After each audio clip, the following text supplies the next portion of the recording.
Bon, je vois pas mal de vidéos sur le langage corporel, donc c'est un sujet qui m'intéresse beaucoup et je suis un grand connaisseur du langage corporel.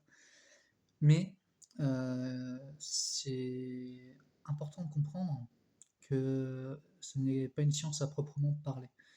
Et malgré qu'il y a une interdisciplinarité dans le langage corporel, eh bien, ils ne l'utilisent pas tous de la même manière. Donc, il y a par exemple la sociologie, la psychologie, la communication ou encore l'anthropologie, par exemple. Eh bien, ils ne vont pas utiliser le langage corporel de la même manière. Tout comme il y a des personnes qui ont écrit des livres sur leurs études. Voilà, ce sont des sujets d'études et il y en a pas mal de livres sur ces sujets-là et ils n'ont pas tous la même opinion. Du simple fait déjà que en termes de langage corporel, euh, il y a des différences en termes culturels ou individuels. Donc on ne peut pas tous avoir le même langage corporel et on ne peut pas forcément deviner ce que pense l'autre personne. Donc le langage corporel, c'est un aspect de la communication. Ça c'est clair. Pour moi, c'est clair. C'est un aspect de la communication et de l'interprétation aussi que l'on peut en faire. Donc ça peut être assez subjectif, voilà, puisque on va venir avoir une lecture sur quelqu'un et on va pouvoir problématiquement apporter notre propre expérience ou nos valeurs ou encore d'autres choses telles que l'ego par exemple. Eh bien, on va apporter sur notre lecture euh, des, des ressentis. Et du coup, ça devient subjectif. Donc, il faut être très critique sur la lecture que l'on a dans le langage corporel. Il faut absolument se remettre en question à chaque fois. Il faut même plusieurs fois. Et il faut absolument apporter de la communication verbale pour appuyer notre pensée, parce que c'est notre pensée. On n'est pas dans la tête de l'autre personne. On croit savoir ce que l'autre pense à cause de toutes les vidéos que vous pouvez voir sur YouTube, par exemple, ou ailleurs, ou sur TikTok, ou que sais-je. Mais c'est une croyance. Tant que la personne n'a pas exprimé vocalement, verbalement, pardon, euh, son ressenti, eh bien, ça reste seulement un outil de communication. Donc, par exemple, la sociologie, ils vont l'utiliser plus, oui, sur les mimiques faciales, les gestes et les postures, forcément, comme moi je l'utilise, mais on va pas parler des yeux. Voilà.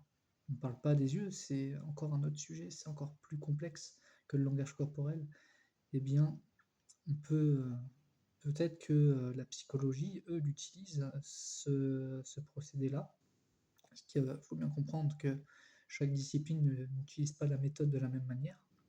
Ce sont des sujets d'étude, donc ils ne l'utilisent pas comme science à proprement parler, mais comme sujet d'étude. Voilà. Donc, moi, je crois qu'il y a une vérité, dans une vérité subjective forcément, dans ce procédé, dans cette méthode de lecture de langage corporel, mais forcément en termes culturels ou individuels, ça change. Moi, par exemple, je peux avoir un regard qui part un peu à droite, à gauche. Ceux qui pensent en termes psychologiques que il y a une vérité par ici ou un mensonge par là, la personne essaye de fuir le sujet. C'est pas vrai, parce que moi, j'observe beaucoup les choses parce que je suis quelqu'un qui anticipe. Et comme j'anticipe, j'ai besoin d'avoir beaucoup d'informations autour de moi. Et je suis toujours avec un regard qui part à droite, à gauche pour pouvoir avoir une information plus rapide pour anticiper. Voilà. Oui, je suis prudent. À ce qui paraît, c'est une vertu, hein. Donc, voilà, la prudence, anticiper. Mais on revient au langage corporel, qui pour moi, voilà, il y a par exemple beaucoup qui vont penser que quand ce signe-là est fait quand on parle, c'est un mensonge, alors que c'est pas forcément un mensonge. Il y a plusieurs théories, voilà. Ça peut être une personne qui a fait une boulette et qui essaie de se taire en faisant le geste international. Chut. Eh bien, elle vient mettre sa main en disant, bah, elle a fait une boulette, elle a dit quelque chose qu'elle devait pas dire, c'était un secret. Eh bien, elle va faire ça. Oui, mais en fait, je crois que je me suis trompé. Du coup, là, oui, elle part dans le mensonge, mais au départ, elle fait ça parce qu'elle a fait une boulette. Donc, si elle fait ça juste parce qu'elle a fait une boulette et qu'elle enlève la main rapidement, bah, c'est trop tard. Elle a fait sa boulette, mais elle va pas mentir. Ou sinon, elle peut faire la boulette et partir sur du mensonge, et du coup, elle va rester collée. Voilà, un peu plus longtemps. Mais ça peut être aussi une personne qui écoute, qui a le bras accoudé sur la table. Voilà, souvent c'est plus la main droite, après ça dépend aussi de la personne si elle est droitière ou gauchère. La main droite, eh bien, elle va vous écouter, et en réalité, elle ne vous écoute pas. Elle est dans ses pensées, vous parlez dans le vide. Donc ça sert à rien de parler avec une personne comme ça. Après, c'est la lecture du langage corporel. Si vous pouvez justement entrer en communication verbale pour appuyer ça, si vous voyez la personne faire ça, vous lui dites tu as l'air distrait, tu veux que je revienne plus tard pour en parler. Et si vous dites bah, oui, ça m'arrange, ou non, excuse-moi, j'étais dans mes pensées, voilà, comme ça vous êtes au moins fixé. Mais au moins il y a le verbal qui rentre en jeu. Donc la communication du langage corporel est un plus, ça c'est sûr, c'est un aspect de la communication, voilà. Mais il faut absolument apporter du verbal.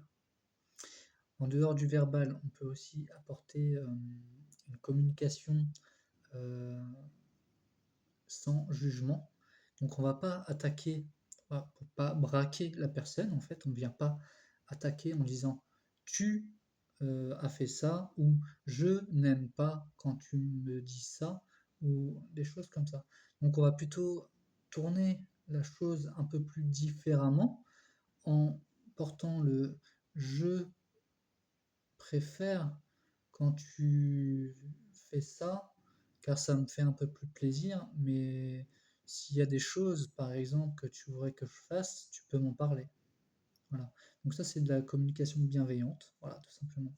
Donc on vient tourner cette fois sa langue dans sa bouche pour pouvoir avoir, voilà, parce qu'on a tous,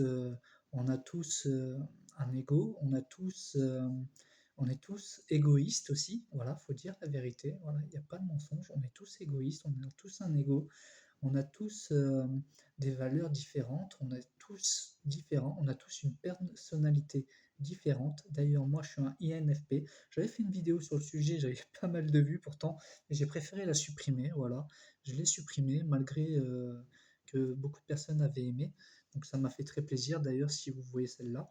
Donc oui, on est tous différents. Et donc INFP, c'est en gros une forme d'introversion, mais aussi un peu extraverti, avec un problème de communication assez compliqué, parce que on part souvent sur, enfin personnellement, je parle surtout de moi, mais on part souvent sur des conclusions pour en arriver à partir sur des sujets divers et du coq à l'âne, voilà, comme je suis en train de faire. Mais à la base, c'est pas. Voilà, je reste sur mon sujet du langage corporel. Et d'ailleurs, il est terminé. Allez, salut.